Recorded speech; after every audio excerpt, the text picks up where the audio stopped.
To kick off Black History Month, the City of Toronto has unveiled 2 laneway signs that honor Black and Indigenous history. And people will remember this as they walk the streets.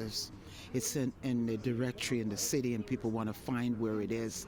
They'll know exactly where to come and find it. So it's very important that we start naming these laneways. The 2 laneways were unveiled in the Corktown neighborhood between Bright Street and St. Paul Streets, both holding much cultural significance. So we unveiled 2 street signs, laneway here. One of them is Henry Box Brown. He actually came from Philadelphia during slavery times in a box. That's why his nickname is Box. And he traveled in a box for, I think, 3 days, I believe. It was in 1849 when Henry Box Brown made the courageous escape from slavery in Virginia by nailing himself in a shipping crate headed to Philadelphia. And made his way here to Canada, eventually in Toronto. And he actually lived just down the street here on Bright Street. And so we wanted to honor him today because he told his story. He's inspired many people, not only here in Canada, but in the U.S. and around the globe. Following emancipation in Toronto, Brown was said to have dedicated his life to educating the masses about the injustices of slavery.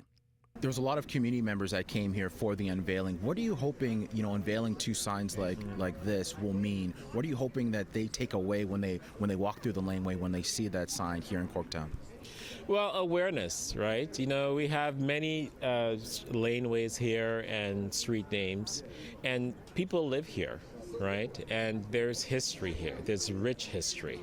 And even for me, I have to educate myself on a regular basis as to what is and what is not. And I actually had to learn about Henry Box Brown and his journey and what it means to the people of Toronto, what it means to me as a Black man in this city. So it's important to tell these stories and to use the symbols, be it a street sign, to tell these stories going forward. The second sign, North Star Way, represents the journey shared by more than 100,000 people that escaped slavery using the Underground Railroad. It was said that slaves used the North Star to guide their way out of slavery. In Toronto, I'm Brandon Rowe for City News.